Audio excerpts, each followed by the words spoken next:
El siguiente bloque es presentado por la Iglesia Metodista Independiente de Chile. Para la sola gloria de Dios.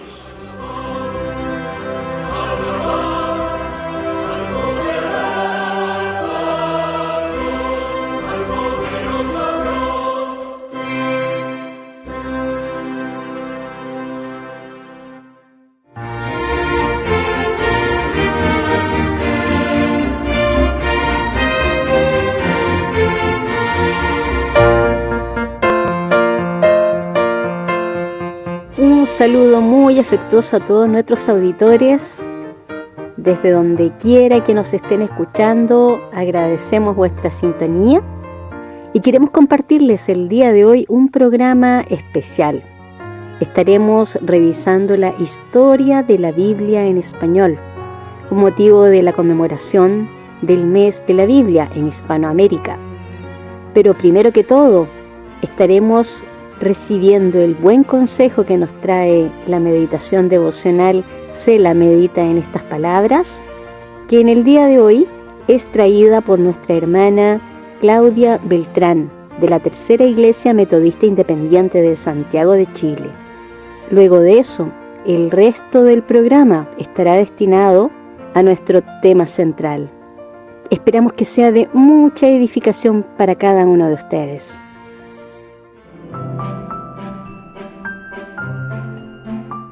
Sela. Medita en estas palabras. Una producción de la Iglesia Metodista Independiente en Chile.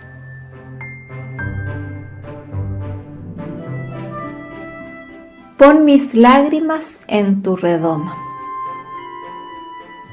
Por Isabel Mejías Morales, miembro de la Iglesia Metodista Independiente de Rancagua.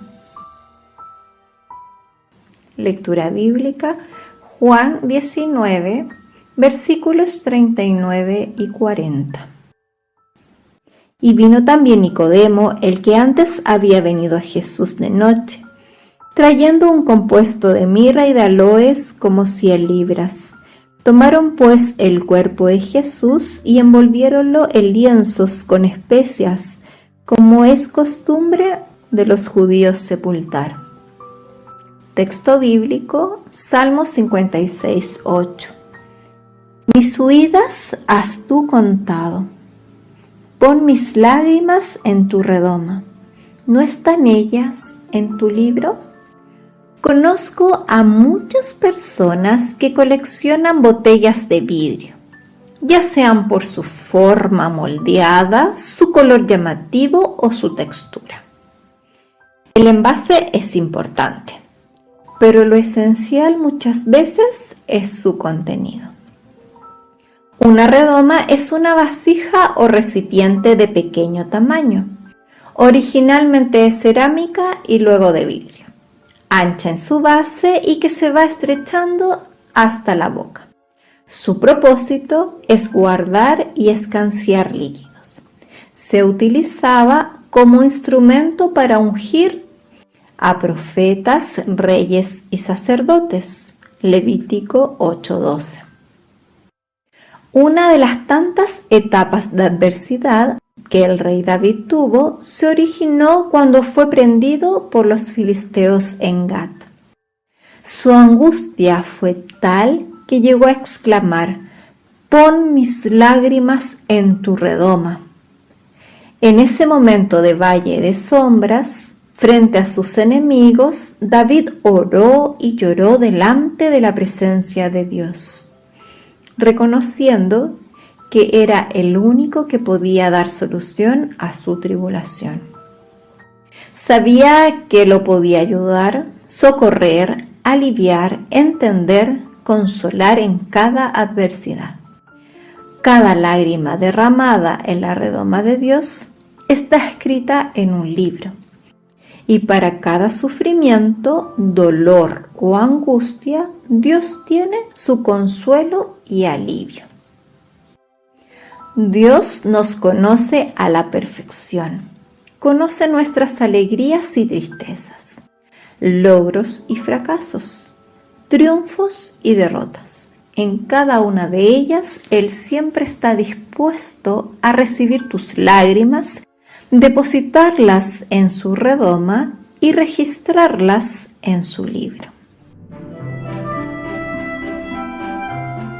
Oremos.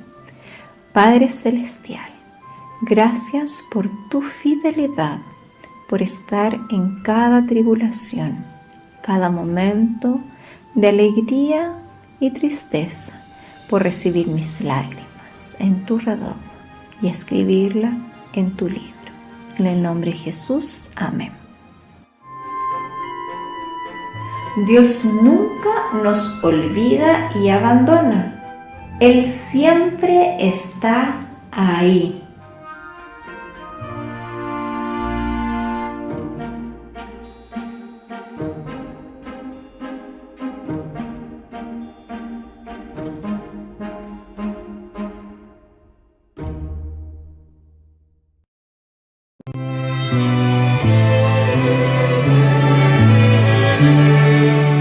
De la Iglesia al fundamento es Jesús el Salvador.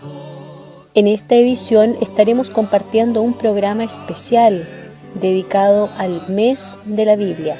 Será el primero de una serie que nos permitirá comprender el recorrido de la historia de la Biblia en español hasta nuestros días y valorarla en su justa medida.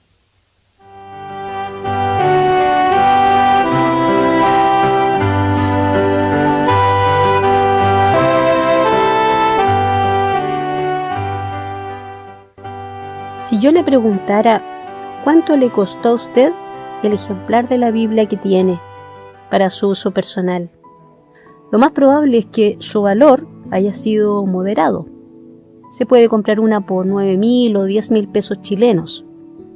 En moneda internacional, eso significa entre 10 y 20 dólares en promedio. De hecho, el acceso a una Biblia hoy es prácticamente gratis si consideramos que basta con leerla en internet o descargarla en algún dispositivo para leerla en el idioma y en la versión que necesitemos. Pero si nos preguntaran si acaso la Biblia que tenemos vale incluso el precio de nuestra vida, lo primero que pensaríamos es que es un costo demasiado alto, que quizá nunca lleguemos a pagar. Además que la pregunta nos parecería un poco irreal, porque en nuestros días tenemos libertad de conciencia, de expresión, de información. Y en el medio cristiano tenemos libertad de culto, todavía, garantizado por derechos constitucionales. Pero hace 450 años, en los tiempos en que se tradujo la Biblia al español, la vida de un cristiano genuino en Europa no era nada de fácil.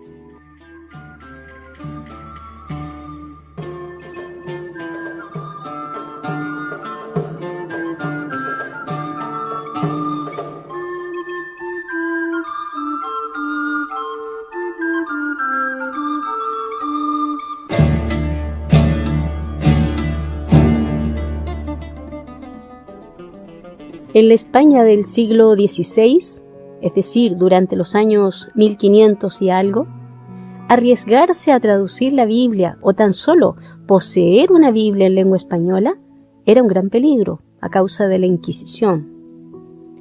¿Qué era la Inquisición? Pues se trataba de un tribunal creado por la institución católica romana con la finalidad de perseguir sistemáticamente y castigar cruelmente a los llamados herejes y disidentes religiosos, aquellos que cuestionaran la teología y el orden social y religioso establecido por el papado. Retrocedamos un poco en el tiempo. La Inquisición había sido creada en plena Edad Media, en 1229, en la ciudad de Toulouse, Francia, pero no fue hasta 1478 que se estableció en España, no solo con el fin de proteger la ortodoxia romana, sino también de fortalecer la unidad del reino español, de los católicos Fernando de Aragón e Isabel de Castilla.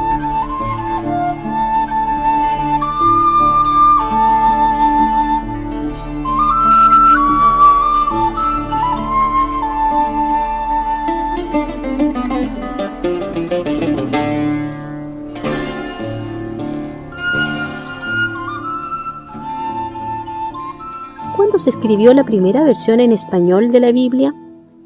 A mediados del 1200 se contaba con versiones del Nuevo Testamento en español, lo que se llamó versiones prealfonsinas.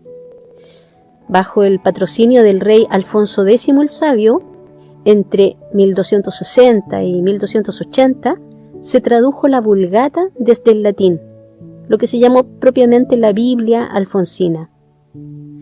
Entre 1416 y 1423 se realizaron al menos otras 4 traducciones del Antiguo Testamento, desde el hebreo, arameo y latín.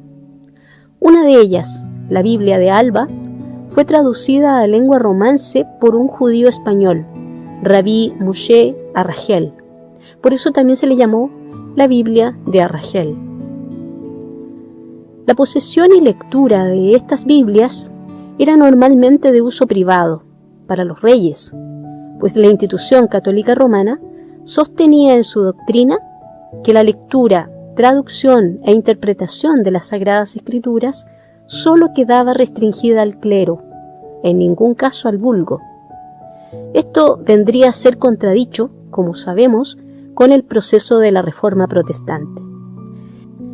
La reina Isabel de Castilla había prometido en su juventud a su sacerdote y confesor, Tomás de Torquemada, un presbítero dominico y uno de los inquisidores más crueles de España, que si alguna vez ella era llamada al trono, dedicaría su vida a extirpar la herejía protestante, para honra de Dios y glorificación de la institución católica. Este trasfondo histórico nos da una idea del precio que tuvieron que pagar algunos de nuestros padres en la fe, para que hoy pudiésemos disfrutar el privilegio de leer la Biblia en nuestro propio idioma y así alimentarnos de la palabra de Dios.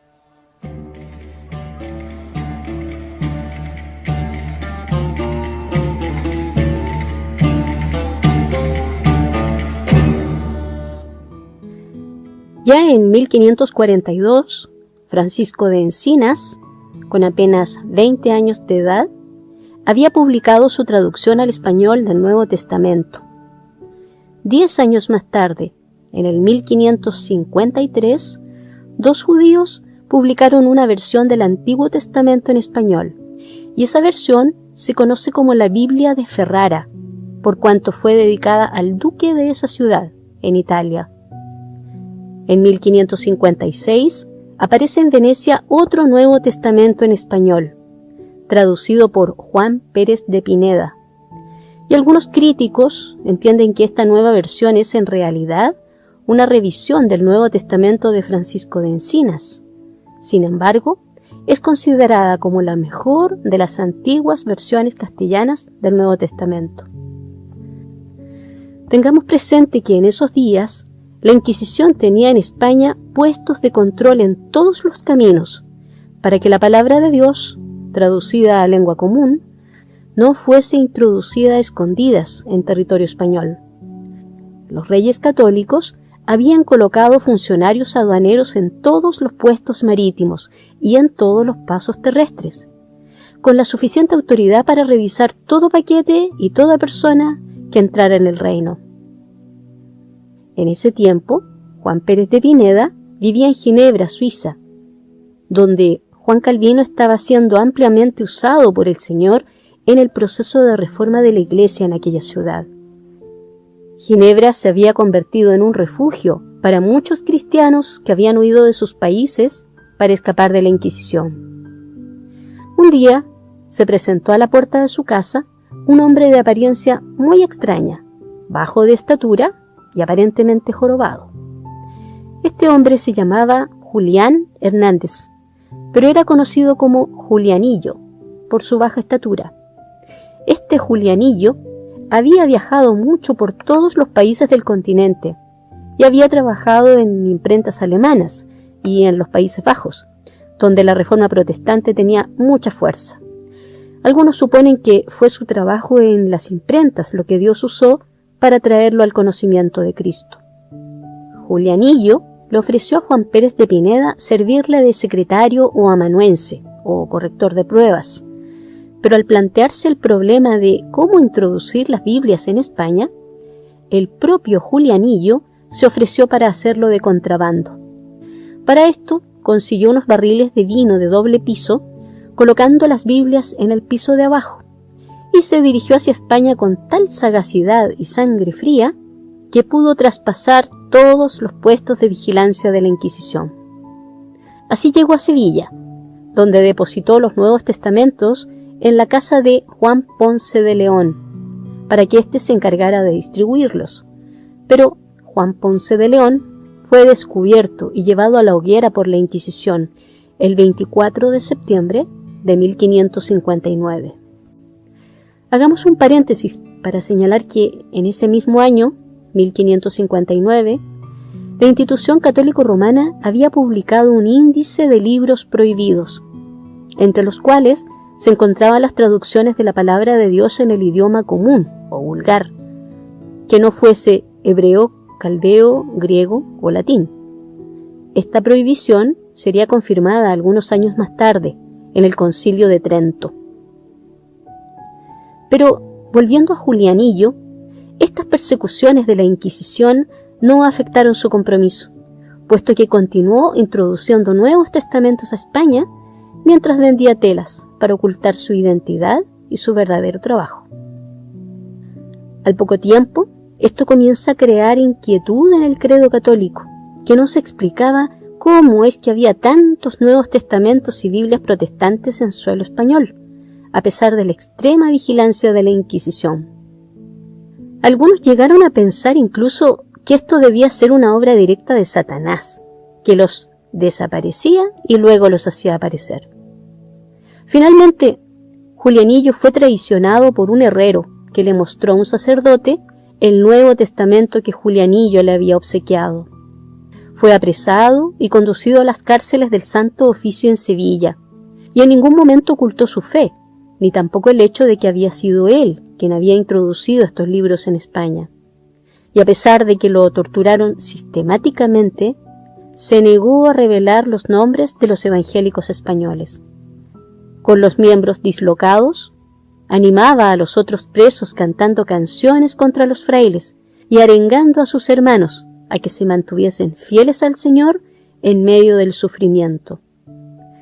3 años lo mantuvieron como prisionero y finalmente fue sentenciado a muerte.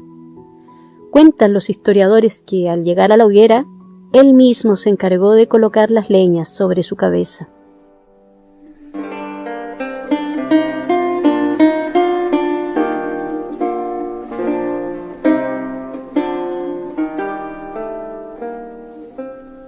En este punto de la historia, es importante señalar que uno de los depósitos de libros usados por Julianillo era el convento de San Isidoro del Campo, en Santiponce, cerca de Sevilla, España, donde vivían comunitariamente unos 40 monjes. En una carta fechada el 17 de noviembre de 1557, dirigida a Felipe II, rey de España, se le informa que algunos monjes del monasterio de San Isidoro eran sospechosos de muchos errores y opiniones luteranas. Y es así como en el 1557, 12 monjes deciden abandonar el convento y huir de la Inquisición. Entre esos monjes estaban Casiodoro de Reina y Cipriano de Valera, así como Antonio del Corro, otro personaje que luego sería muy importante en la historia del Evangelio en España. Casiodoro de Reina nació en Sevilla o en sus alrededores, probablemente en 1520, y se unió al convento de San Isidoro siendo un joven de unos 10 años de edad.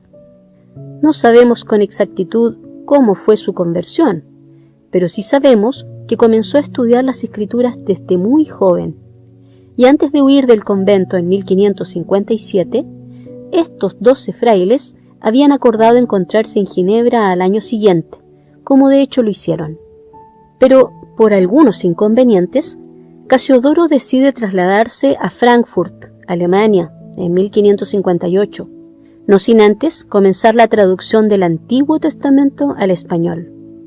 En 1559, estando ya Isabel I en el trono en Inglaterra, Casiodoro se dirigió a Londres con otros 3 fugitivos del monasterio, entre los cuales estaba también Cipriano de Valera. Allí se encuentra con un grupo de españoles que habían buscado refugio en las Islas Británicas y nombran a Casiodoro como su pastor. En esa misma época, comienza a hacer gestiones para la publicación de su versión de la Biblia en lengua castellana, para lo cual escribe una carta a su amigo Antonio del Corro, ex monje del convento de San Isidoro, indagando sobre las posibilidades de publicarlo en el continente europeo. Este le responde diciéndole que se dirija a Francia vía Flandes, llevando consigo a Cipriano de Valera como corrector, ya que tenía un impresor que se había ofrecido para llevar el trabajo. Pero tal respuesta nunca llegó a manos de Casiodoro, por cuanto el ex embajador español en Inglaterra le había escrito al rey Felipe II, informándole de los planes de Casiodoro de publicar en Francia la Biblia en castellano.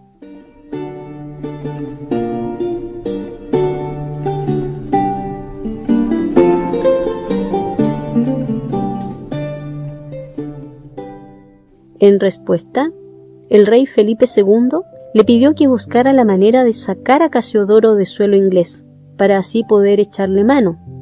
No obstante, el mismo Casiodoro decide abandonar Inglaterra, por cuanto los católicos españoles habían levantado contra él acusaciones infundadas, y se dirige hacia Amberes. Allí fue protegido por cristianos, y más tarde se reúne con su esposa, la cual tuvo que escapar de Inglaterra disfrazada de marinero. Pero tampoco podía permanecer en Amberes por mucho tiempo, ya que Felipe II le había puesto precio a su cabeza. Así que en 1564 sale hacia Francia a casa de Antonio del Corro. Pero Enrique II, rey de Francia, ordena la expulsión de todos los ministros desde ese país, y Casiodoro debe salir al exilio de nuevo con todos sus manuscritos. Se dirigen al castillo de Montargis, al sur de Francia, a donde se había retirado la duquesa de Ferrara, Renata, conversa al cristianismo, y allí se encontraron con Juan Pérez de Pineda, que también se había refugiado en Montargis. Su plan original era traducir el Antiguo Testamento y unirlo al Nuevo Testamento de Juan Pérez, que había sido publicado 8 años antes. Dejando a sus amigos Antonio del Corro y Juan Pérez, Casiodoro se dirige a Frankfurt, donde finalmente estableció un negocio de tejidos para poder mantener a su familia mientras continuaba con su trabajo de traducción. Finalmente, después de 12 años de trabajo, termina la traducción del Antiguo Testamento. Su amigo Juan Pérez ya había muerto, pero había dejado fondos suficientes para la publicación de su Nuevo Testamento, conjuntamente con la traducción del Antiguo Testamento a manos de Casiodoro.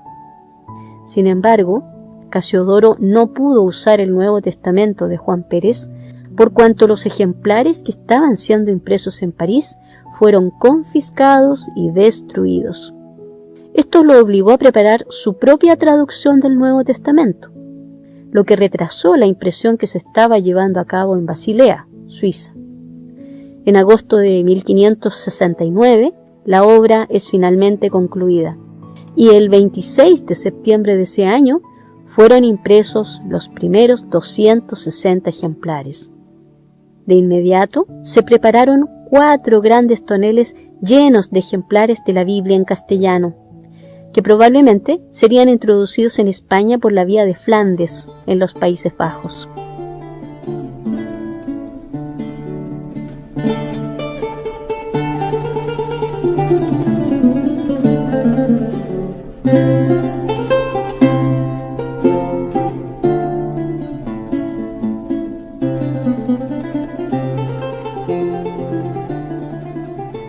Esta versión es conocida como la Biblia del Oso, porque tenía en su portada, después del título, una estampa que representa el tronco de un árbol hendido en medio, y en la hendidura un enjambre de abejas, cuya miel está lamiendo un oso puesto de pie.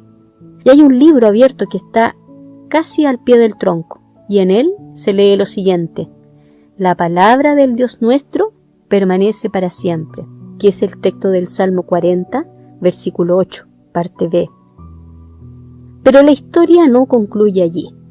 La versión de Casiodoro, luego de una cuidadosa revisión de parte de Cipriano de Valera, fue reimpresa en 1602. Cipriano de Valera fue un gran erudito español, amigo de Juan Pérez, de Julián Hernández y de Casiodoro de Reina, y fue uno de los monjes que huyó de Sevilla en 1557 y de los que se reunió al año siguiente en Ginebra. Luego se fue a Inglaterra y allí concluyó sus estudios en Oxford y en Cambridge. Al año siguiente de su llegada a Inglaterra, en 1558, Cipriano de Valera publica su primera obra titulada El Tratado del Papa y de la Misa, y en ella ataca fuertemente el catolicismo romano. Pero Cipriano fue también un gran traductor. De hecho, fue él quien tradujo la Institución Cristiana de Calvino en español, y se dice que su versión española tiene tan buen español como el francés de Calvino, que también fue muy alabado. La versión completa de la Biblia que hoy conocemos como Reina Valera es considerada como una de las mejores que existen en la lengua castellana. En nuestra próxima edición continuaremos esta fascinante historia. Le vuelvo a preguntar, ¿cuánto le costó a usted el ejemplar de la Biblia que tiene para su uso personal? Ahora piense, ¿cuánto estaría dispuesto a pagar por conservarlo o por siquiera tener uno si usted viviese en un país bajo un sistema persecutor del cristianismo?